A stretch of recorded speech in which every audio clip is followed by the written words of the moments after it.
Bueno, hoy vamos a tratar anemias, es un tema bastante complejo y amplio, pero bueno, vamos a tratar de ser lo más práctico posible. Primero, los objetivos a realizar en esta charla son, primero, tratar oportunamente la deficiencia de hierro en menores de 5 años, así evitamos la anemia y sus complicaciones. Diagnosticar oportunamente la anemia.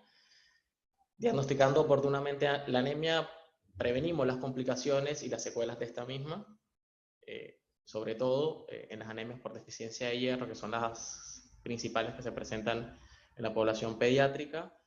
Establecer diagnósticos diferenciales de cada una, hablar también, bueno, proponer, aclarar un poco lo que es la controversia en cuanto al manejo profiláctico e interpretar adecuadamente los laboratorios. Bueno, ¿cómo definimos la anemia? Se define como la concentración de hemoglobina por debajo de 2 desviaciones estándar por medio estándar del promedio según género, edad y teniendo en cuenta la altura del mar. A fines prácticos, son cifras menor de 11 gramos sobre decilitros entre los menores de 12 y 35 meses de edad para ambos sexos. Acá estoy mostrándoles un cuadro que según el tiempo, la edad que tengan los pacientes recién nacidos, va desde un paciente recién nacido hasta el grupo etario de los 6 a 12 años. Menos 2 desviaciones estándar la pueden ver al lado del promedio más o menos que maneja cada paciente según la edad. Y a partir de ahí nos vamos a definir o a engranar qué paciente tiene anemia o no. Tenemos al lado el hematocrito, el volumen corpuscular medio, que es fundamental para hacer el diagnóstico y la clasificación de la anemia. En este caso, las que vamos a hablar principalmente, que son las anemias carenciales. Es importante saber o establecer los valores promedio según el grupo, según la edad y el peso al nacer. Está comprobado por estudios y por todo lo que se ha hecho a través del tiempo, el estudio de las anemias, que sobre todo las anemias por déficit de hierro, que los menores al nacimiento, los niños que tienen menos peso al nacer y los prematuros tienen menos reservas de hierro. Por lo tanto, a menor edad y a menor peso, lógicamente van a tener menos reservas. Entonces aquí tengo un cuadro más o menos que lo saqué del último consenso de la SAP, que nos muestra más o menos en menores de 1000 gramos a las 24 horas cuánto más o menos puede tener en promedio y las 2 desviaciones estándar, que son las que se encuentran al ladito, que lo podemos categorizar como anemia. A las 24 horas, a las 2 semanas, al mes y a los 2 meses de nacido. Y abajo vemos los valores promedio del hematocrito en los diferentes grupos etarios a partir de los 6 meses hasta los 12, 18 años en promedio. Va que en los mayores de 6 meses un promedio más o menos de 11.5, menor de 11.5 y menos 2 desvíos estándar, estamos en un promedio de 9.5 gramos sobre decilitro. Y un hematocrito menor de 35 con menos 2 desviaciones estándar sería un 29% para un rango anémico.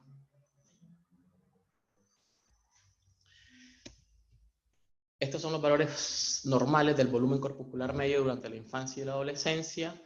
Vemos en un lado el promedio y al lado vemos las 2 desviaciones estándar, lo que están al mes de nacido más o menos, el volumen corpuscular medio redondea entre los 100 y 104 femtolitros y menos 2 desviaciones estándar sería más o menos 85. Ahí lo podemos ver diferenciado en cada grupo de edad. Bueno, y hablando ya un poco lo que es la clasificación, a fines prácticos, la podemos clasificar en una anemia regenerativa, en anemias regenerativas y arregenerativas. Dentro de las anemias regenerativas tenemos que son las que se ven o influenciadas por la funcionalidad de la médula ósea en producir los reticulocitos. Cuando vemos una respuesta aumentada de los reticulocitos, nos podemos orientar más a este tipo de anemias que son las anemias hemolíticas o anemias por hemorragia.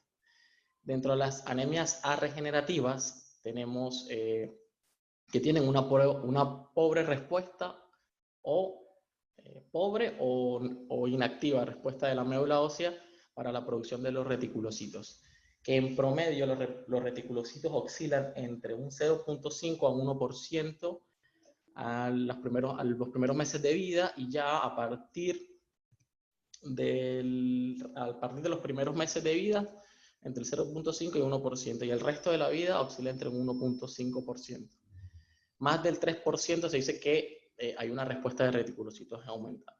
Dentro de esta clasificación de las anemias regenerativas aquí encontramos las que pertenecen a la alteración de la síntesis de hemoglobina, o por ejemplo las anemias ferropénicas, las anemias por alteración de la eritropoiesis, que tenemos, dentro de esta podemos engranar la anemia megaloblástica, las anemias por infiltración neoplásica, aplasias hereditarias y aplasias por enfermedad crónica. Hoy, en la clase de hoy, vamos a tratar principalmente lo que son las anemias regenerativas y a tratar a cada una de ellas, y la que principalmente se da en pediatría, que es la anemia por déficit de hierro. Teniendo en cuenta la morfología, nos vamos ya al volumen corpuscular medio. La podemos clasificar en microcíticas, normocíticas o macrocíticas. ¿Por qué es importante esto? Porque aquí, ya solo con tener el hemograma y ver los índices hematemétricos, podemos clasificar la anemia y saber ante qué tipo de anemias estamos. Por ejemplo, las anemias microcíticas tenemos que se encuentran las enfermedades, pueden haber enfermedades crónicas, anemias por deficiencia de hierro, enfermedades renales. Las anemias normocíticas, vamos a encontrar las anemias aplásicas adquiridas congénitas, aplasias eritroide pura, algunos síndromes que, por ejemplo, el Diamond-Blackfan, la eritoblastemia transitoria y algunos tumores y enfermedades de depósito. Acá dentro de las anemias normocíticas también encontramos las que se producen por hemorragia, secuestro y hemólisis. Y ya en las macrocíticas encontramos principalmente la anemia por déficit de ácido fólico y vitamina B12, entre otras, como son también enfermedades crónicas como el hipotiroidismo, también nos pueden dar este tipo de anemia. Y este es un cuadro que nos permite, de pronto, teniendo en cuenta el volumen corpuscular medio, la hemoglobina corpuscular media, guiarnos un poco ante qué tipo de anemia, es un resumen más o menos. Y cuando ya tenemos, por ejemplo, un volumen corpuscular y una hemoglobina corpuscular media disminuida con un ADE, que sería el índice de la amplitud de distribución eritrocitaria, que oscila entre los 12 y 14 más o menos, podemos encontrar, si tenemos un ADE aumentado en este contexto, aquí encontramos las anemias ferropénicas y la anemia sideroblástica. Con un ADE normal podemos ver un síndrome talasémico, un trastorno crónico o enfermedades crónicas. Un BCM normal, un volumen corpuscular normal, con aumento de respuesta reticulocitaria, tenemos las anemias por hemólisis, poshemorrágica, y con una respuesta reticulocitaria normal o disminuida con un ADE normal, podemos encontrar una anemia en una fase inicial por deficiencia de ácido fólico, y un ADE normal con una respuesta reticulocitaria normal o disminuida, trastornos crónicos. Por ejemplo, enfermedades como la insuficiencia renal y algunos síndromes mielodisplásicos. Con un BCM aumentado y una respuesta reticulocitaria aumentada, tenemos la hemólisis. Ves que la hemólisis la podemos tener con BCM normal o aumentado, dependiendo el contexto que podemos encontrar la anemia. Con una respuesta reticulocitaria normal y un ADE aumentado, tenemos la megaloblástica o déficit de vitamina B12 o ácido fólico, y un ADE normal tenemos los síndromes mielodisplásicos. Si sumamos la anemia más leucopenia o trombocitopenia, siempre pensar primero posiblemente en una anemia megaloblástica, insuficiencia medular o un síndrome mielodisplásico, llámese aplasia total o aplasia de médula ósea. Dentro de las manifestaciones generales, tenemos que, bueno, los pacientes pueden tener, dependiendo del grupo etario, van a presentarse las manifestaciones que van desde la palidez, fatiga, letargo, mareo, cefalea, tinnitus, cansancio, episodios de estreñimiento, mal patrón del sueño. Ya anemias por deficiencia de hierro, vamos a tener que los pacientes pueden presentar alteración del gusto, uñas aplanadas, brillantes, estomatitis, glositis, escleras azules, y pueden presentar el trastorno de la pica, que es el trastorno que da por comer objetos que no son comestibles, como papel, hielo, tierra. Bueno, y entre las manifestaciones no hematológicas de la anemia por deficiencia de hierro tenemos trastornos psicomotores, cognitivos, que está comprobado que a largo plazo se presentan este tipo de trastornos a nivel cognitivo y alteran mucho el desarrollo psicomotor del niño.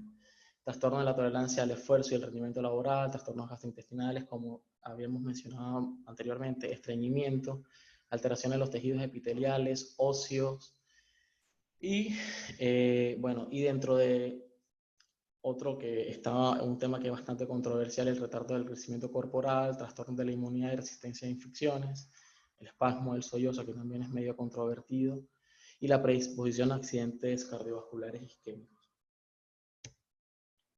Bueno, dentro de las anemias carenciales que vamos a arrancar a hablar es la anemia ferropénica, que sabemos que es la anemia que se presenta con mayor predisposición a nivel pediátrico, y la que vamos a ver mucho más frecuente en nuestro consultorio.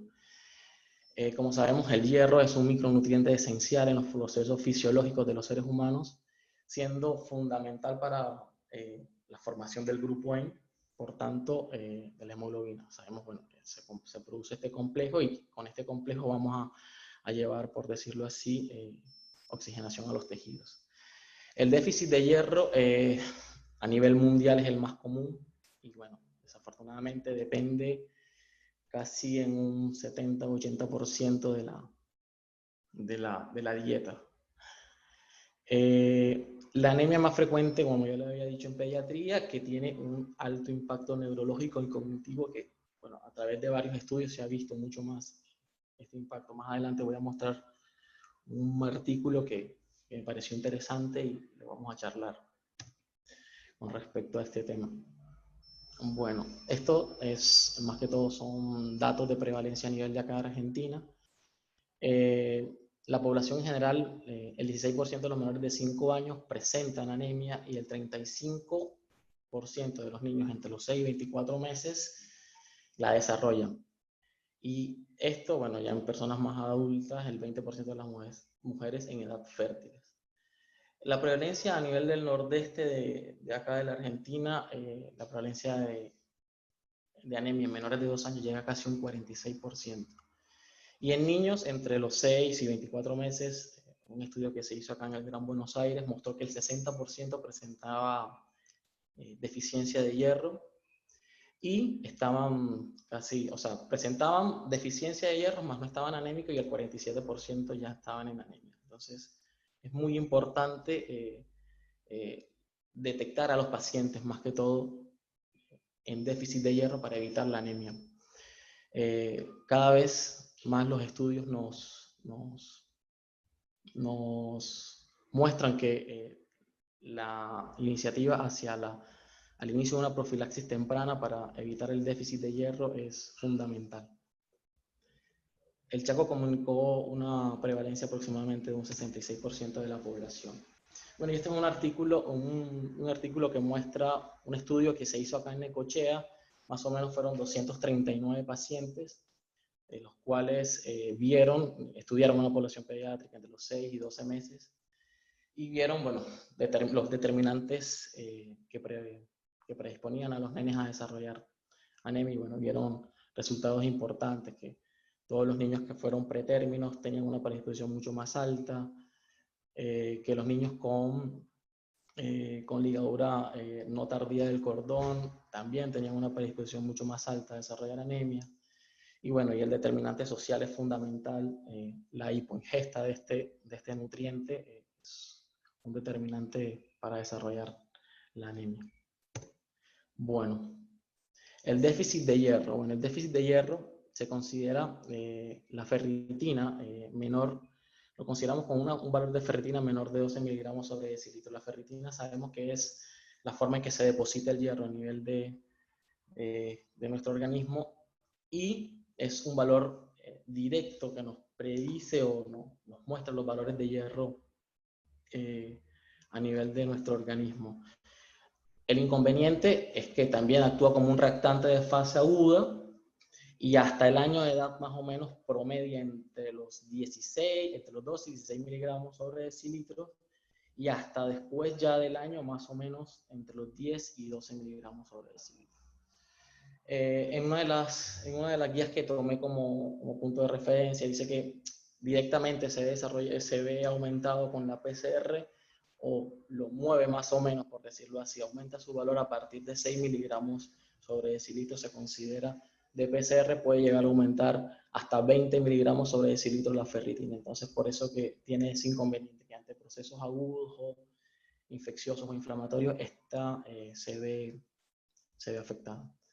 Es importante que determinar el déficit de hierro, porque generalmente cuando el déficit de hierro inicia en un estadio 1, que aquí vamos a encontrar al paciente entre el desequilibrio entre el aporte y los requerimientos de hierro, y el estadio 2, que ya afectaría la movilización del hierro. O sea, hay un aumento acá de la transferrina y hay un desbalance entre los depósitos de hierro y la médula ósea. Esta, lógicamente, al haber un déficit a nivel de los depósitos, va a disminuir mucho la producción y acá, si este proceso perdura, vamos a encontrar ya el estadio 3, en donde ya vamos a ver la anemia en una magnitud variable. Entonces, ¿qué quiere decir? Si encontramos un paciente que tiene o se encuentra en un estadio 1 o 2 cursando el déficit de hierro en estos dos estadios, no lo vamos a encontrar. Generalmente son pacientes que están asintomáticos. Y si no pedimos una transferrina en este tipo de estadios, muchas veces pasa desapercibido el paciente. Entonces es importante detectarlo antes de que se produzca la deficiencia como tal. Y ya en un estadio 3 de déficit de hierro vamos a ver ya las manifestaciones como tal. El paciente ya va a estar anémico. Por eso la importancia cada vez más apunta a detectar el déficit de hierro. Y vemos acá cómo lo vamos a encontrar en los diferentes estadios. La hemoglobina, la deflexión de depósitos van a estar normal, o sea, la hemoglobina generalmente va a estar en el estadio 1 y 2, normal en el hemograma, y lógicamente ya la síntesis ya sí va a estar disminuida. El volumen corpuscular en el hemograma en el estadio 1-2 normal, la saturación en el estadio 1 va a estar normal, ya se va a ver afectada ya en el estadio 2, la saturación de ferritina, que se considera como la capacidad que tiene la unión de la transferrina al hierro, y esto la podemos medir de alguna u otra forma, oscila entre el 20 y un 50%, decimos que están los valores normales. Vemos que ya va a estar alterada a partir del segundo estadio, y la ferritina fundamental la vamos a encontrar alterada o disminuida en los 3 estadios. Entonces, aquí apunta mucho más, sería el screening, que más adelante vamos a hablar de eso. Listo. Bueno, en este cuadro, bueno, vamos a ver la variación de la ingesta y los requerimientos de hierro en las distintas edades de la vida.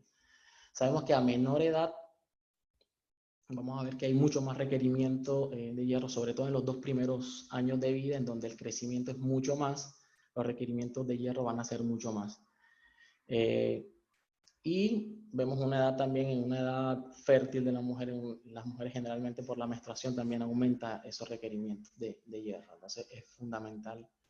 Entonces, por eso es que en los primeros 2 años de vida es donde vamos a encontrar o vamos a ver el mayor índice de anemia por déficit de hierro, más que todo por los requerimientos. Y bueno, acá vemos la absorción de algunos de los alimentos que tenemos disponibles de hierro. Sabemos que el hierro viene el hierro hemínico y el hierro no hemínico. El hierro hemínico lo vamos a obtener principalmente de las carnes rojas principalmente, y vemos que la absorción de las carnes rojas, de la parte del hierro por la carne roja es casi de un 20%, que no es comparable con los vegetales, ni con los cereales, ni con la soja. Los que tienen mayor absorción a nivel intestinal de hierro siempre son las carnes rojas, le sigue el hígado, el pollo y el pescado.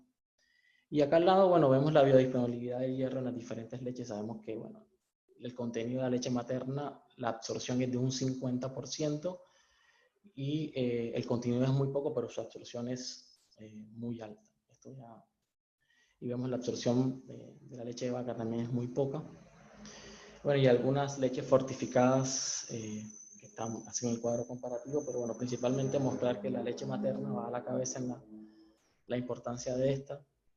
Tiene una alta absorción. Si voy muy rápido, avísenme. Bueno, y acá, bueno, encontramos dentro de las causas de la anemia ferropénica, a la cabeza siempre mirar una absorción insuficiente,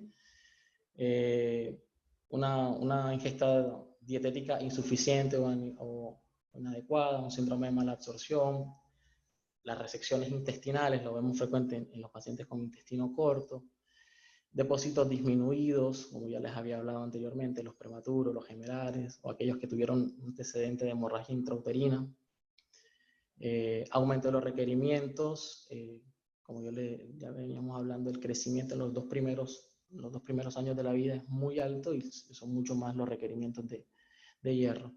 Y algunas patologías que tengan que ver con un crecimiento acelerado pueden conllevar a una anemia ferropénica. Bueno, los lactantes, adolescentes, el embarazo y la lactancia. Y bueno, por otro lado, las pérdidas aumentadas, como son las hemorragias perinatales, hemorragias digestivas, pérdidas menstruales excesivas, epístasis reiteradas y pérdida de sangre por otros órganos. Bueno, y los factores de riesgo que ya los había mencionado anteriormente, la prematurez, el bajo peso al nacer, producto de embarazos múltiples, productos de embarazo con anemia con déficit de hierro, las embarazadas con anemia, generalmente tienden a ser un factor de riesgo para que el nene desarrolle la enfermedad, antecedentes de hemorragias intrauterinas, lactante con tiempo de hospitalización mayor de 3 días. Bueno, y el diagnóstico siempre apuntarlo a una buena anamnesis, siempre interrogar al paciente sobre la alimentación, si tiene un antecedente de importancia, si hay prematurez, si hay antecedentes de anemia a nivel familiar, si hay alguna historia de mala absorción, diarreas. También determinar en qué área geográfica se encuentra el paciente. Si no es lo mismo estudiarlo, por ejemplo, un paciente acá o un paciente está en el norte o en el Chaco, que generalmente también hay patologías que se ven asociadas a esto, por ejemplo, las enfermedades parasitarias. Hacer un buen examen físico, cognitivo, bueno, y ya buscar ayuda con los laboratorios, un hemograma con recuento reticulocitario. Ya si vemos que nos genera dudas, la anemia, bueno, buscar sangre oculta en materia fecal, estudio parasitológico en materia fecal, y bueno, y estudiar en caso tal estemos enfrente de un síndrome malabsortivo intestinal. Bueno, el screening. Estamos haciendo screening ahora mismo no estamos haciendo el screening ahora mismo por el tema de la pandemia, pero generalmente recomienda hacerse hemograma y ferritina en todo menor de 6 a 9 meses que sean pretérminos, y en los de término a los 9 y al año de vida. Acá, bueno, vemos los cuadritos que ya mencioné anteriormente. Ahora mismo en los consultorios de niños sanos no se estaba haciendo, no sé si ahora, bueno, hasta el mes pasado, no sé si ahora mismo lo están haciendo, el screening, le están pidiendo el hemograma al año a todos o no. ¿Alguno que esté en niños sanos?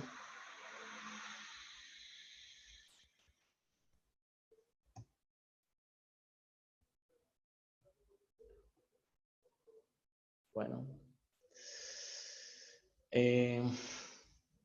Bueno. Las pruebas confirmatorias para la deficiencia de hierro, siempre a la cabeza, la ferritina.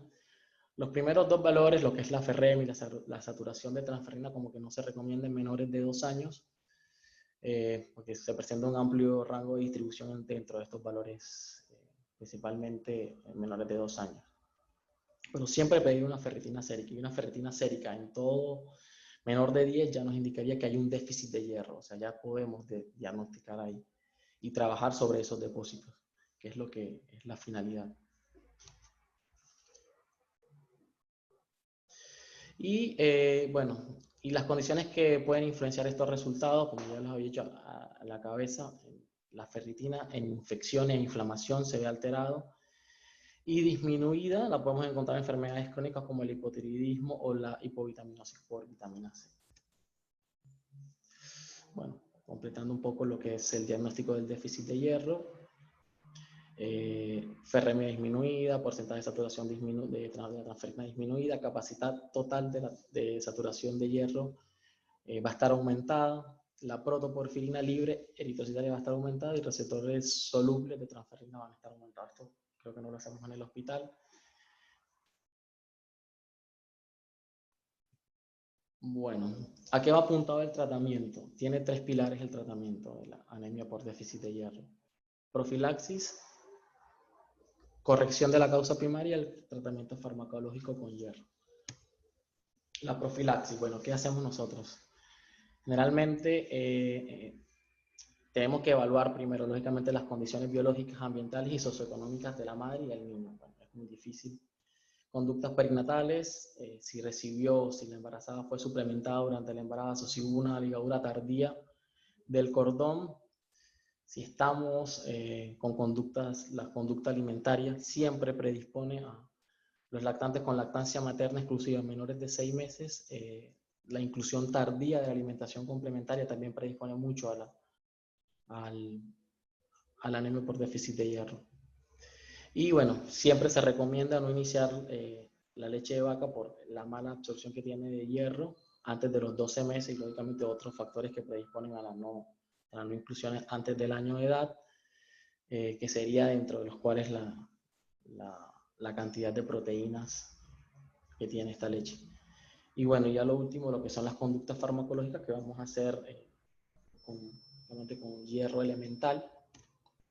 Es un tema, la profilaxis, es un tema controversial. Adelante voy a mencionar una de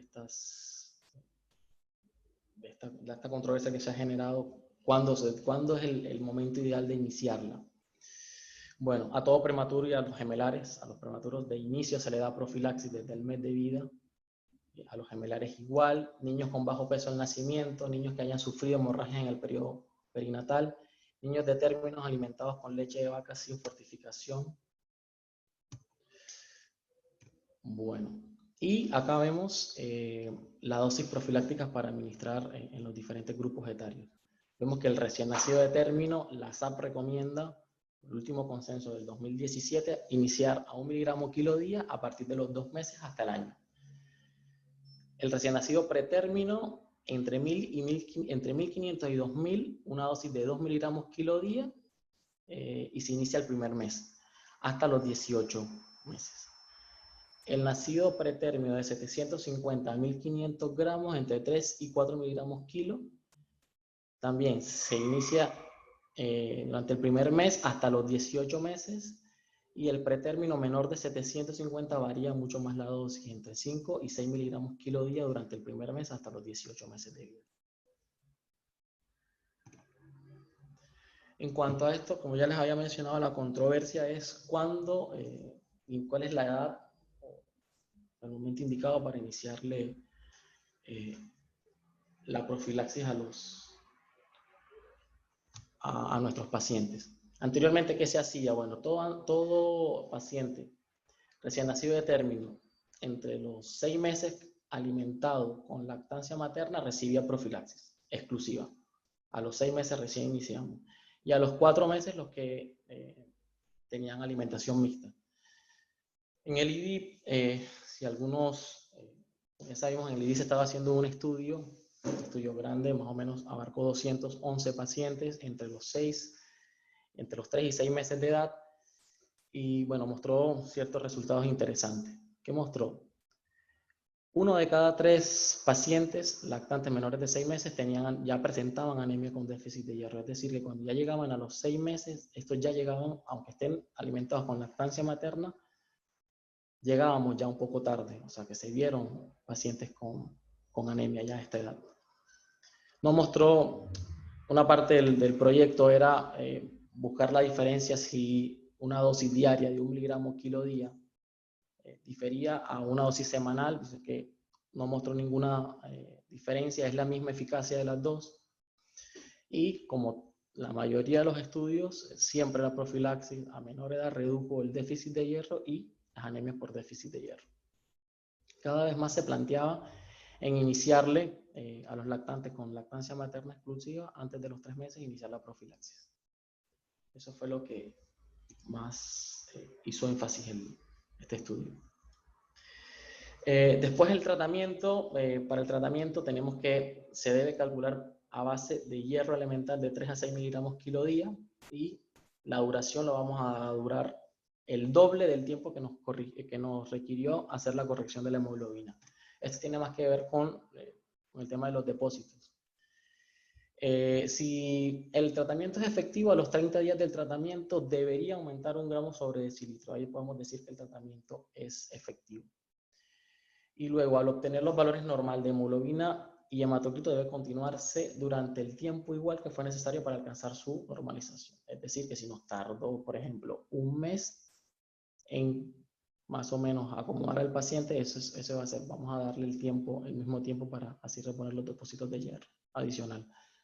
Bueno, y si está lógicamente dentro de una edad que requiera profilaxis, se debe continuar la profilaxis de acuerdo a la edad, la dieta o patología de base que tenga el paciente. Bueno, realizar un hemograma control a los 3 meses después de haber suspendido el tratamiento ante posibles recaídas es la recomendación que se hace. Este es un flujograma que encontré en una guía de México en el 2016, que también me apoyó mucho de ella, está muy buena. Y nos muestra que en niños menores de, ¿qué hacen en México? Más o menos, seguía mucho por este flujograma. Niños menores de 9, o sea, de 9 a 12 meses de edad sin factores de riesgo, a todos les hacen tamizaje con hemograma, porcentaje de reticulocitos y ferritina.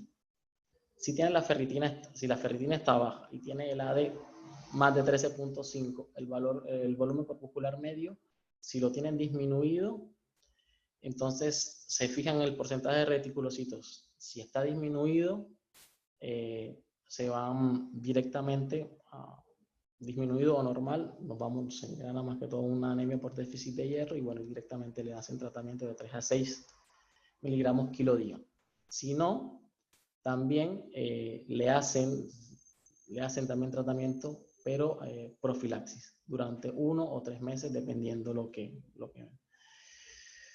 le hacen cuantificación de ferritina, si es mayor de 12 con un volumen corpuscular medio, una concentración de hemoglobina, concentración media de hemoglobina normal, tenemos que, si se encuentran, hacen promoción, si este positivo, hacen promoción de salud y dejan de estudiar al paciente. Si no, si a pesar de todo el tratamiento que se hizo y persiste el paciente con la anemia, bueno, ya lo remiten directamente al hematólogo. ¿Cuándo sospechan déficit de hierro o anemia con déficit de hierro? Bueno, primero, a la cabeza los pacientes que tienen factores de riesgo, a todos les hacen un perfil de hierro, además del hemograma.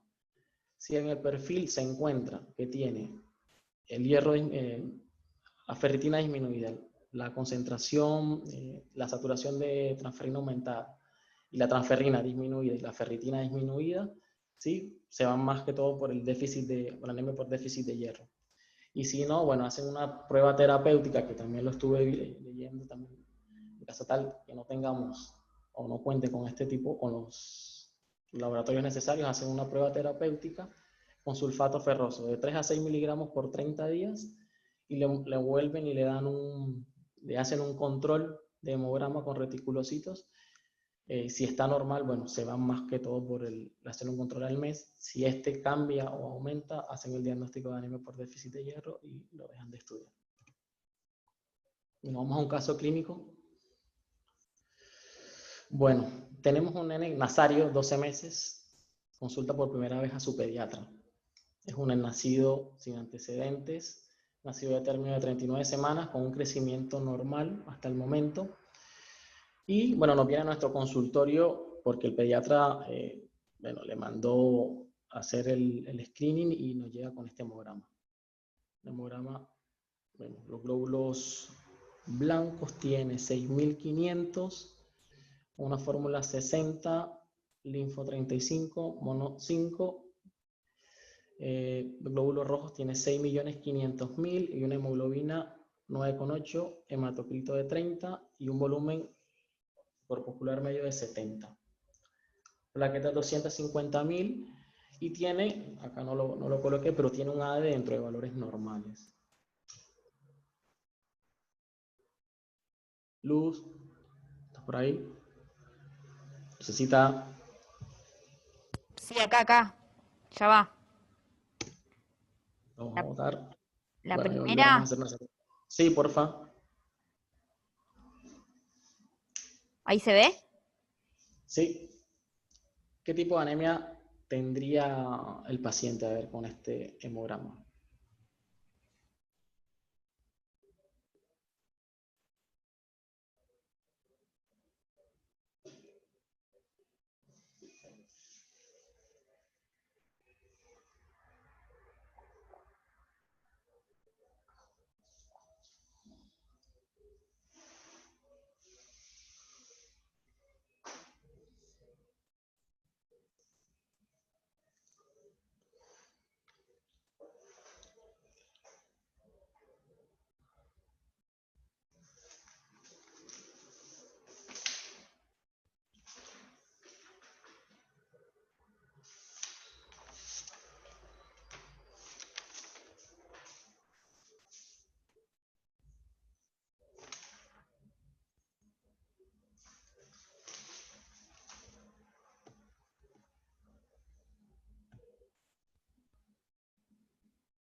Ya está, Paul, ¿te parece?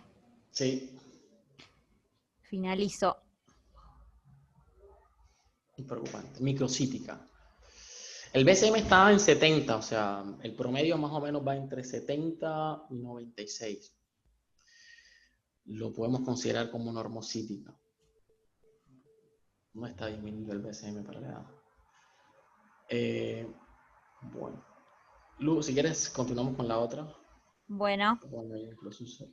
Por ahí lo dejé como medio límite, por ahí de pronto se malinterpretó por eso. Voy con la otra.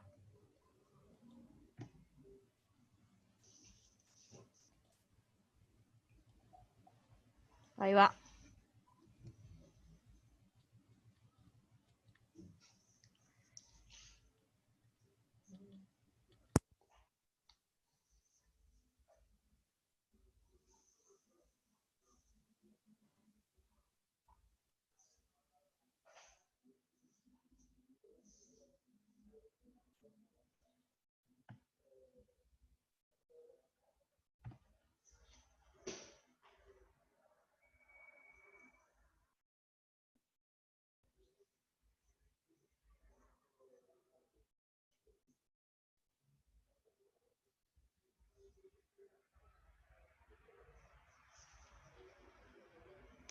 ¿Estamos? Sí, ya estamos. Bueno. Paul, uno que hable capaz, por... No claro, sé, eso te iba a decir. uno Hay que... 4 personas que contestaron talasemia. Claro. Capaz porque ¿Qué le llamaría, o sea, una de ellas, ¿qué le llamaría la atención de este hemograma? ¿Qué nos llama la atención? O sea, ¿qué nos debe generar un poco de duda del hemograma? Alguna de las que contestaron, no sé. Abro el micrófono. O el que contestó ferropénica, ¿por qué? Y el que contestó Claro, talasemia, ¿por qué? claro.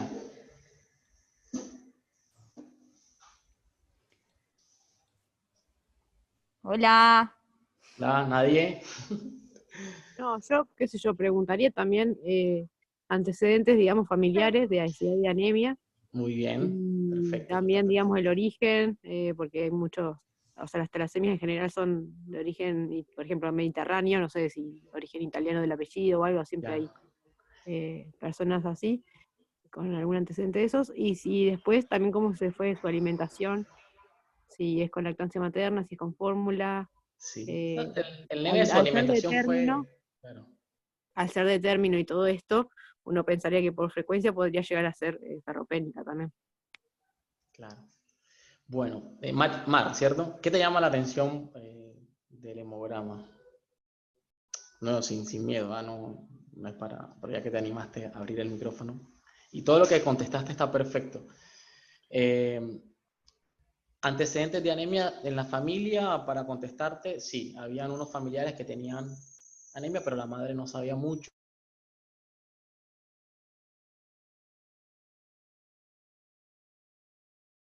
Yo por ahí, Paul, lo que podría aportar es que, si bien uno piensa ferropénica de base, lo que Claro, no cierra para ferropénica capaz es el ADE, que no está aumentado. claro, Eh, muy bien. Eso en una parte. Y otra cosa es la cantidad de glóbulos rojos, es llamativa, esos Muy bien. 6,5 millones.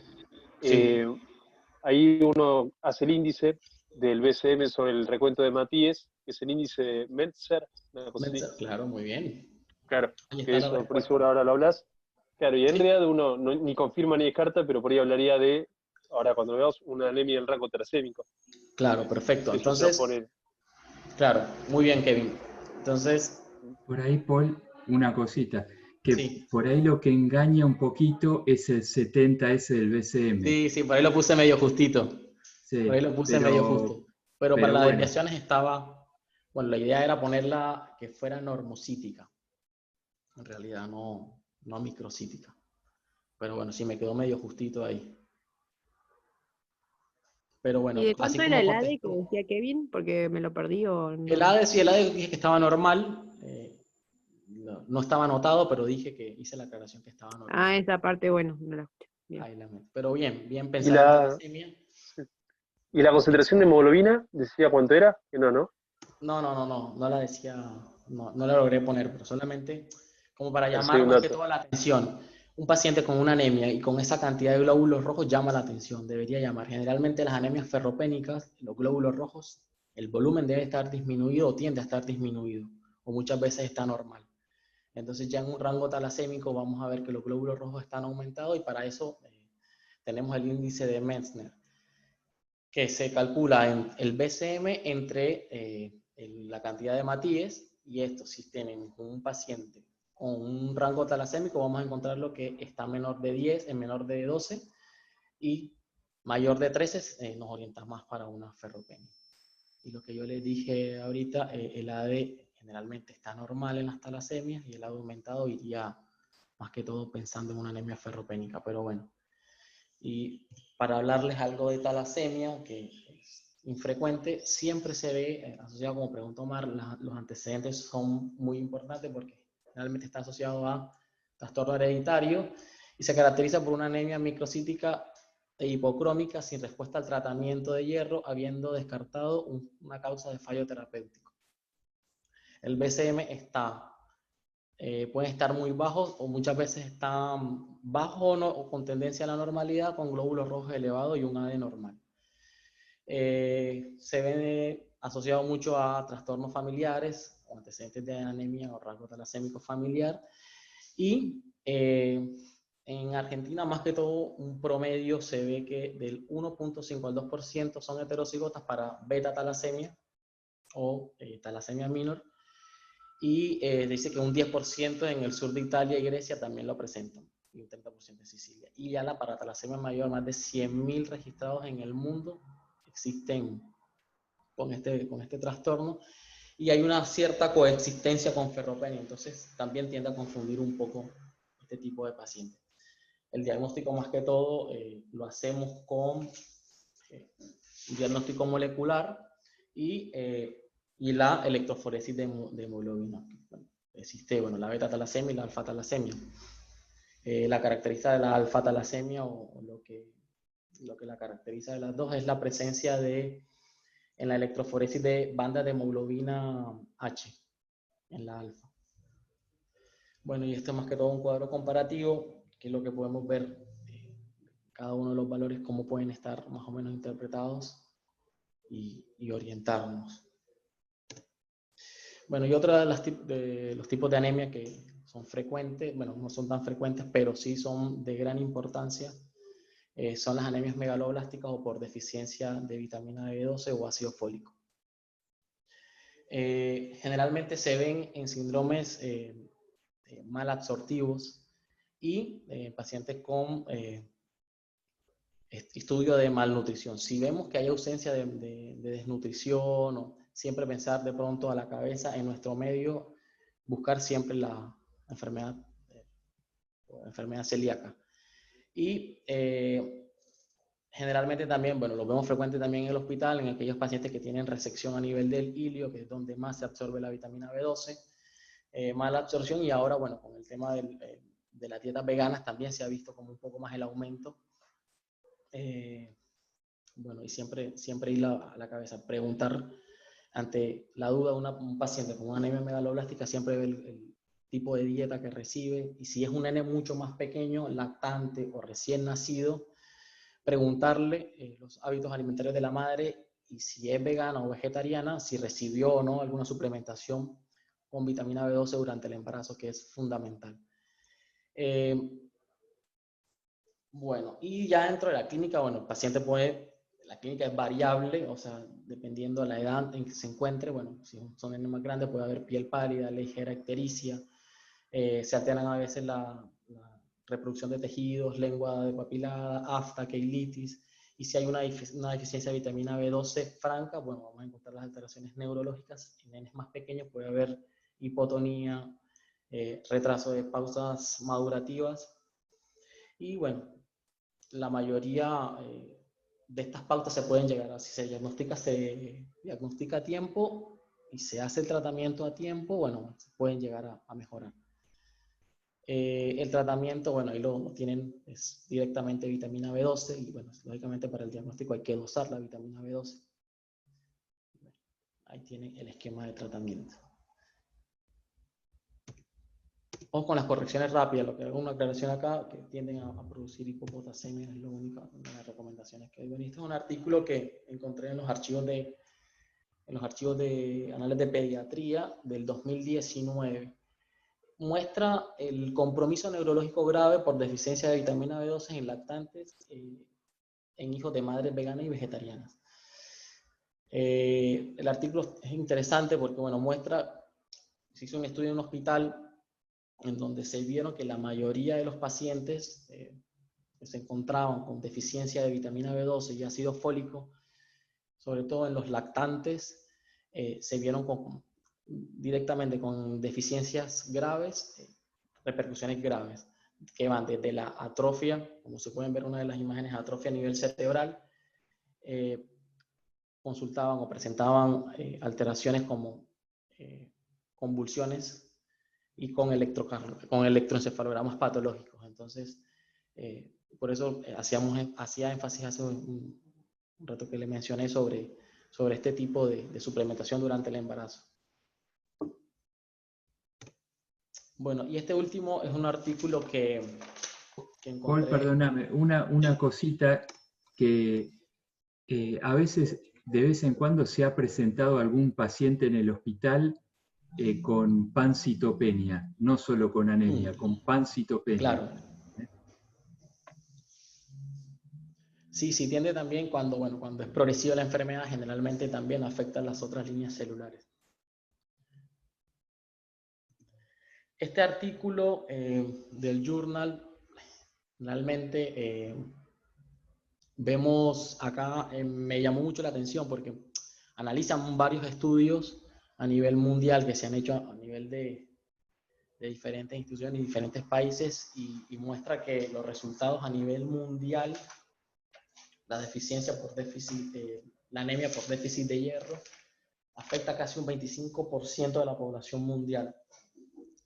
Y los resultados se ven o se han estudiado a través del tiempo, que el impacto a nivel del neurodesarrollo, desarrollo psicomotriz, está totalmente impactado debido a que generan cambios, o sea, el déficit de hierro está comprobado que genera cambios a nivel de la homeostasis de los neurotransmisores, por lo cual disminuye la producción de mielina, se ve que hay deterioro, disminuye la producción de mielina, deteriora la sinaptogénesis y disminuye la función de los ganglios basales. Todo lo anterior resume principalmente con trastornos de hiperactividad y trastornos del espectro autista.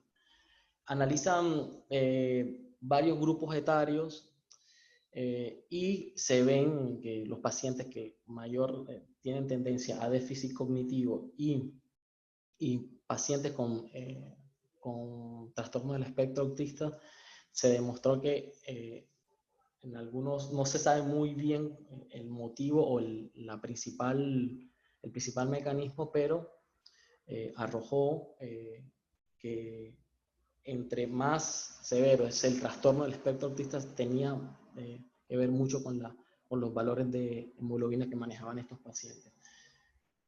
Interesante. Bueno, esta fue la bibliografía que utilicé. Y bueno, ¿alguna duda, alguna pregunta?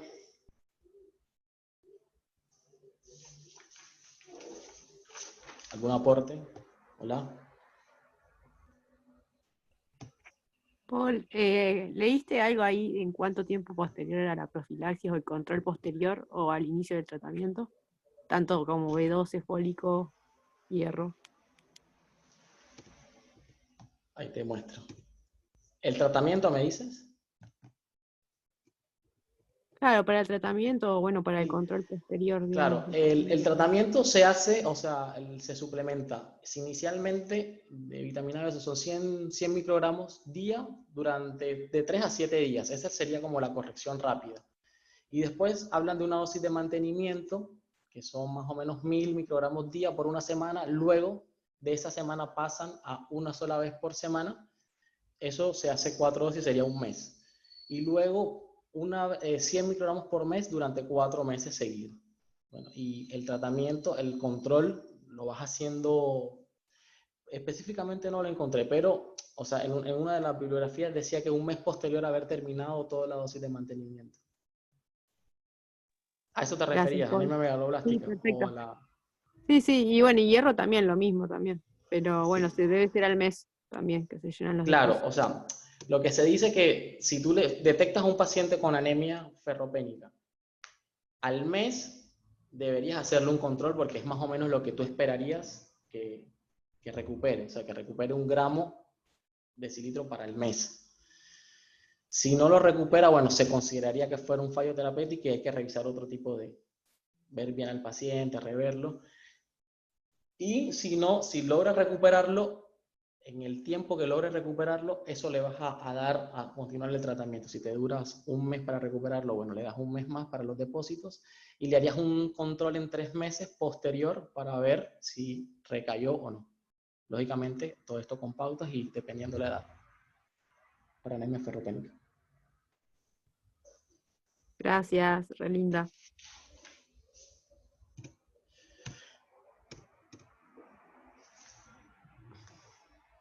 Después algo que me llamó la atención, bueno, 2 minutos que quería, algo que me llamó la atención en cuanto a la profilaxis, qué es lo que se hace en el mundo con esto. Hay diferentes estrategias a nivel mundial y la verdad como que no hay algo claro que nos diga ahora mismo cuándo arrancar o cuándo no. Por ejemplo, encontré un artículo en la India, que no lo coloqué acá, en la India, que hace una estrategia interesante a todos los niños a partir de los 6 meses hasta los 59 meses los tienen en seguimiento y les hacen suplementación semanal. Y está a cargo esa suplementación semanal de los profesores si están en la escuela o las maestras de la salita les hace el tratamiento. Y, bueno, y les hacen desparasitación. Bueno, como la India es una población frecuente para parasitosis y es un determinante para ellos que desarrollen las anemias, los desparasitan a partir del año y luego, después de los 2 años, les hacen desparasitaciones cada 6 meses y bueno, y el seguimiento también lo hacen semestral. Interesante. Ahí no lo alcancé a compartir, pero después les muestro los artículos que encontré, bueno, muchísimos, pero Eso es como que juntaría todo lo que es la profilaxis, que es lo que más me generó a mi controversia.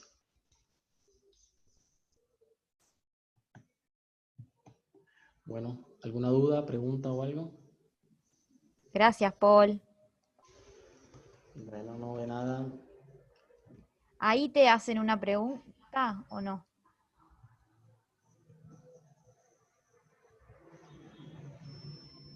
Es un comentario, creo. ¿Lo lees vos?